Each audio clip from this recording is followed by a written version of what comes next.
mon nom est Antoine, et j'ai appris à mes dépens que parfois, la personne qui dort à côté de vous planifie déjà sa sortie alors que vous essayez encore de sauver le mariage. J'étais marié à Camille depuis 8 ans quand j'ai commencé à remarquer la distance.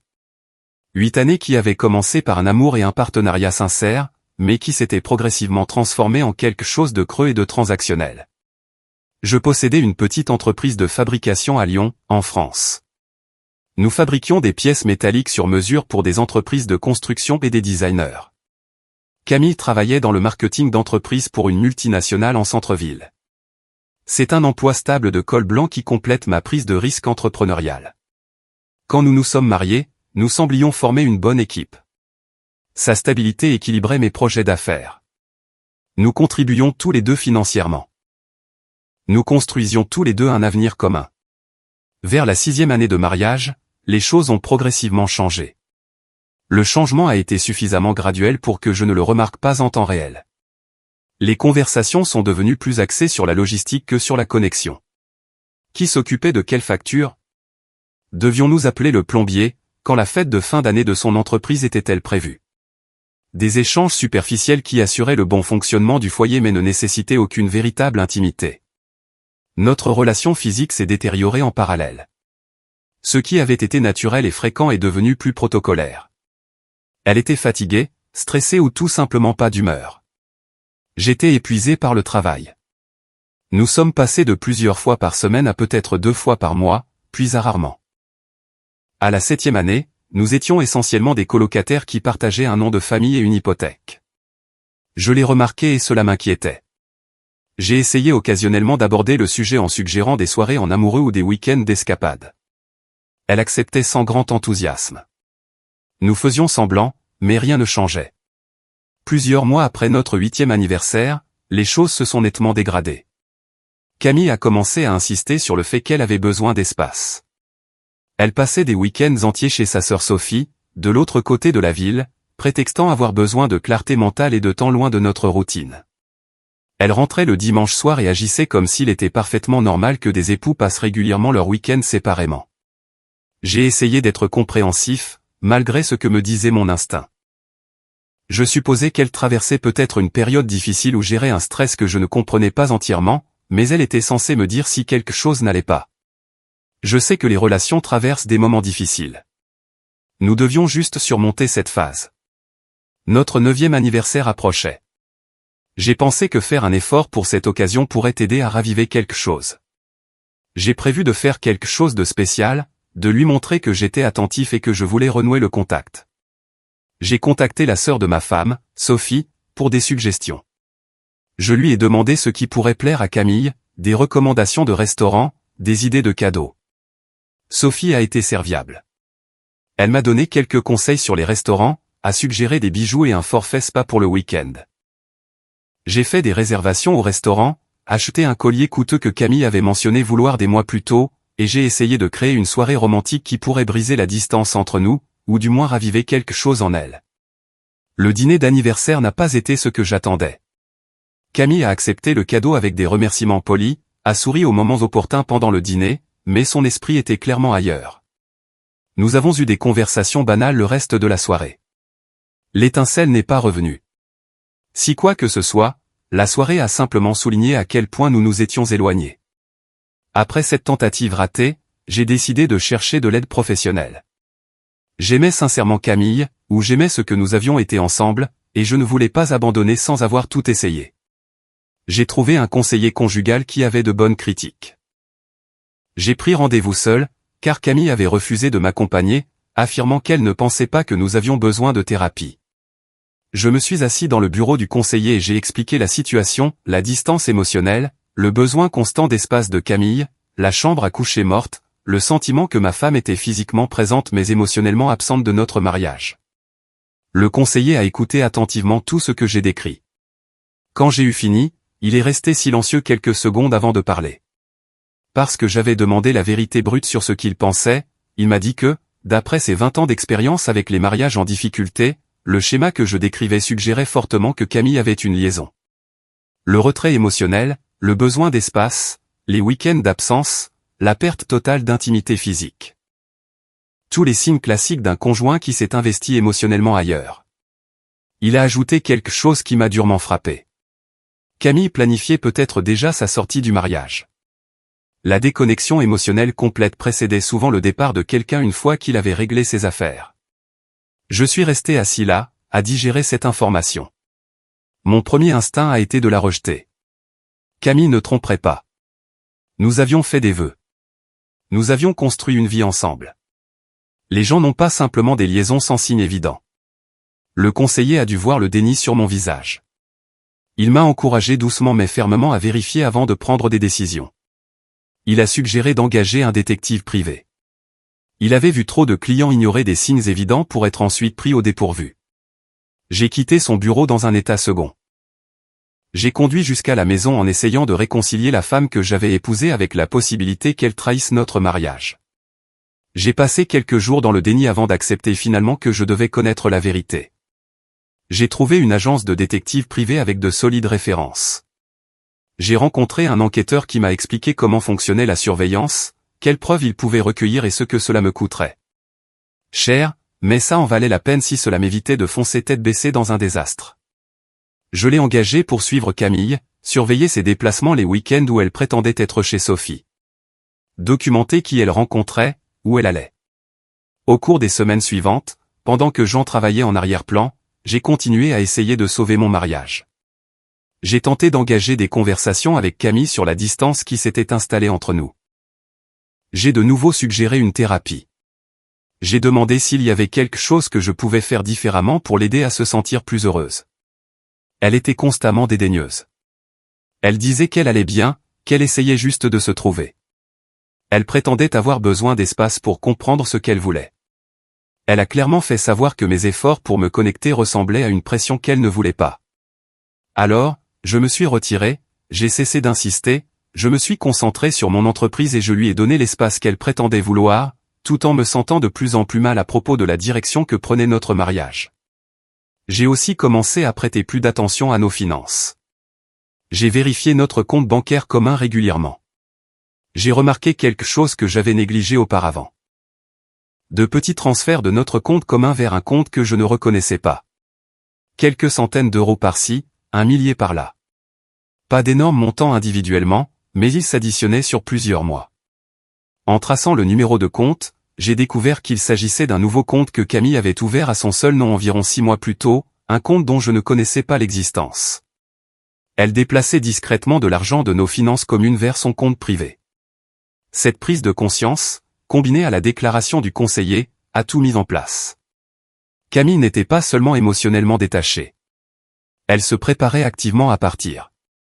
Après 4 semaines, l'enquêteur m'a envoyé des photos et des vidéos. Camille avait menti sur le fait de rester chez Sophie plusieurs week-ends. Elle était en fait dans un hôtel du centre-ville pour rencontrer un homme, quelqu'un qui travaillait dans la même entreprise que Camille. Les photos montraient toutes les preuves nécessaires pour prouver une liaison qui durait manifestement depuis un certain temps. L'enquêteur a expliqué qu'il choisissait des endroits où il pensait que personne qui les connaissait ne les verrait. En regardant toutes ces preuves, j'ai eu la certitude que mon mariage était terminé. J'ai remercié l'enquêteur, payé sa facture finale et conservé toute la documentation qu'il m'avait envoyée. Cette nuit-là, j'ai pris une décision. Je n'allais pas confronter Camille directement. La confrontation ne mènerait à rien de significatif. Elle savait ce qu'elle faisait.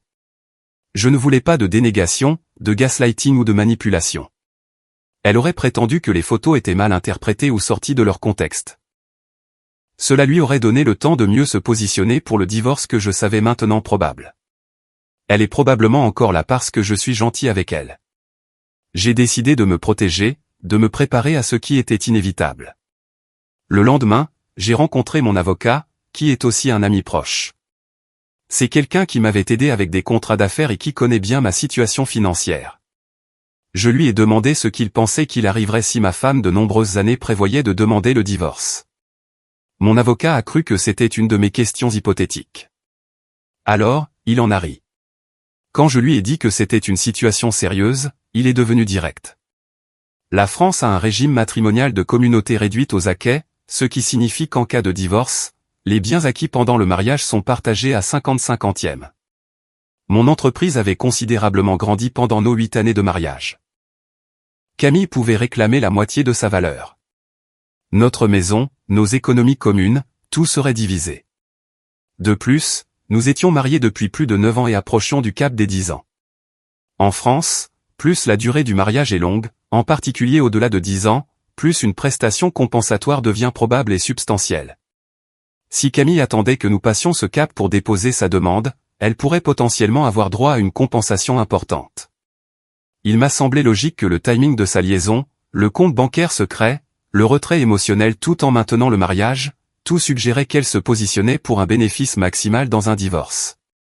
Mon avocat m'a demandé ce que je voulais faire, si je voulais déposer la demande en premier pour qu'il puisse contacter un avocat spécialisé en divorce, puis essayer de la devancer.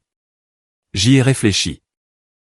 Déposer la demande en premier me donnerait un avantage stratégique, mais accélérerait tout.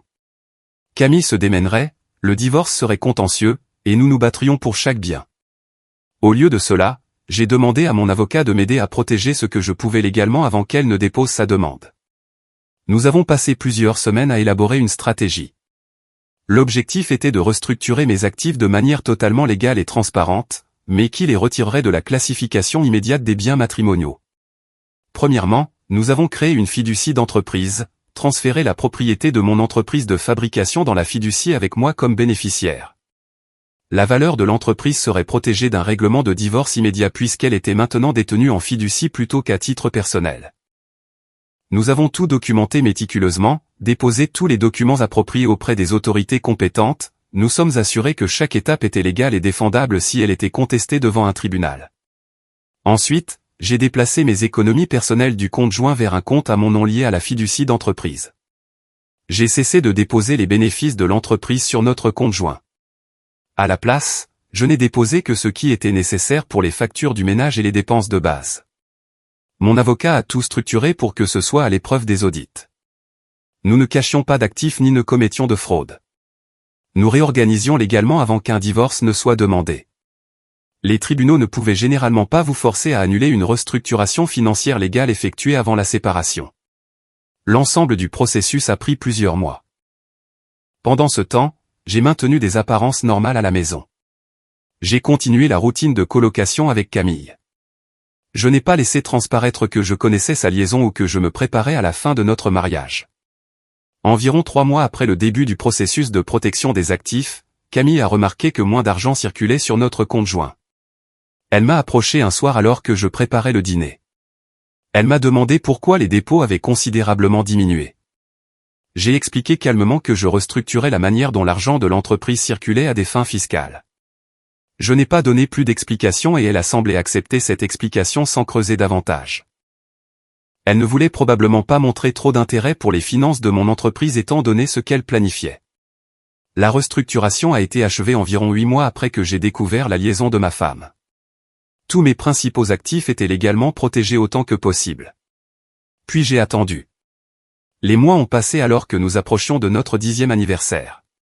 À ce stade, nous vivions complètement comme des colocataires. Chambres séparées la plupart des nuits, conversation minimale, aucune prétention de mariage réel. Je m'attendais à ce que Camille dépose sa demande. J'attendais le jour où je recevrais les papiers, mais elle ne l'a pas fait. Nous avons passé notre 10e anniversaire sans commentaire. J'ai réalisé ce qu'elle faisait. Elle attendait délibérément. Nous laisser passer le cap des 10 ans renforcerait sa position pour la prestation compensatoire. Plus nous restions mariés au-delà de 10 ans, meilleur serait son dossier. Je suis resté patient, la laissant jouer son jeu. Puis, 2 semaines après notre 10e anniversaire, elle a agi. Je suis rentré du travail pour trouver Camille qui attendait dans le salon. Elle avait une enveloppe manie dans les mains et une expression que je n'avais jamais vue auparavant. Elle m'a tendu l'enveloppe sans préambule. Des papiers de divorce. Elle demandait le divorce pour altération définitive du lien conjugal. Elle m'a dit qu'elle avait déjà déménagé la plupart de ses affaires personnelles.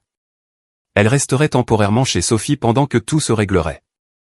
Son ton était froid et détaché, comme si elle menait une transaction commerciale plutôt que de mettre fin à un mariage autrefois heureux. Elle a expliqué que son avocat me contacterait pour la suite des communications, qu'elle s'attendait à ce que cela soit géré équitablement et rapidement. La suffisance dans sa voix était indubitable. Elle croyait clairement avoir tout synchronisé parfaitement, déposé sa demande après 10 ans, s'être positionnée pour une prestation compensatoire substantielle, et supposait qu'elle repartirait avec la moitié de tout. Son avocat lui avait probablement dit que ce serait simple, que je ne le verrais pas venir et que je n'aurais pas le temps de faire quoi que ce soit avant le début de la phase de communication des pièces. Elle avait attendu des années, maintenant un mariage mort tout en ayant sa liaison et en se préparant financièrement. Maintenant, elle appuyait enfin sur la gâchette, confiante de sortir gagnante. J'ai regardé les papiers, je les regardais, et je n'ai ressenti rien d'autre qu'une froide satisfaction d'avoir eu 3 longueurs d'avance tout le temps. Je lui ai dit que mon avocat la contacterait, que j'espérais que nous pourrions gérer cela avec maturité. Elle a hoché la tête et est partie, sortant de notre maison pour la dernière fois. J'ai immédiatement appelé mon avocat, je lui ai dit que les papiers nous avaient été signifiés. Il s'y attendait. Le processus de divorce est entré dans la phase de communication des pièces. L'avocat de Camille a demandé la documentation de tous nos actifs financiers. Gérard a tout fourni. Mais ce que l'avocat de Camille a trouvé n'était pas ce à quoi il s'attendait. Mon entreprise était détenue en fiducie, restructurée environ 1 an avant la demande de divorce. Mes économies personnelles se trouvaient sur des comptes liés à cette fiducie. La maison était à mon nom depuis avant notre mariage avec des documents montrant que je l'avais achetée avant notre rencontre.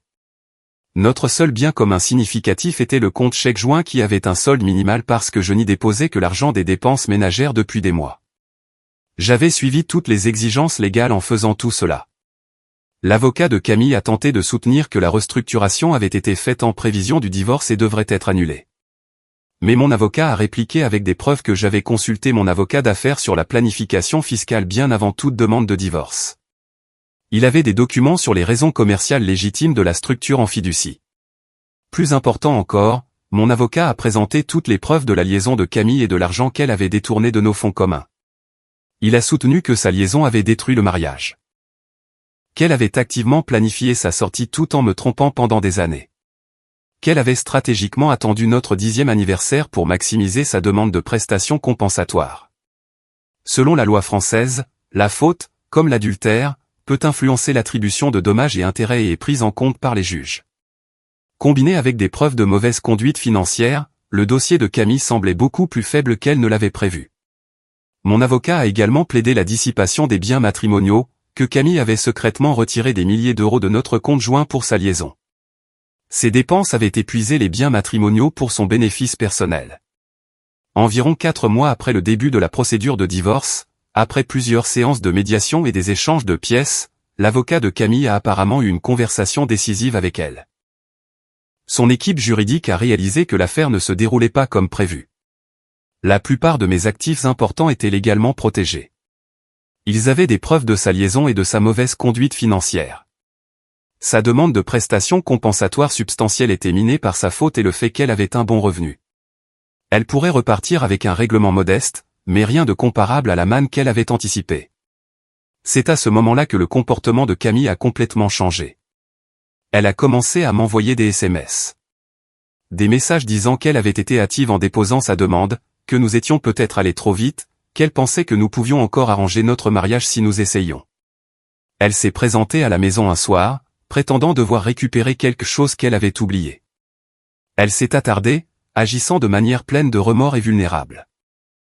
Elle a suggéré que nous allions dîner un de ces jours pour en discuter. Je suis resté distant mais poli.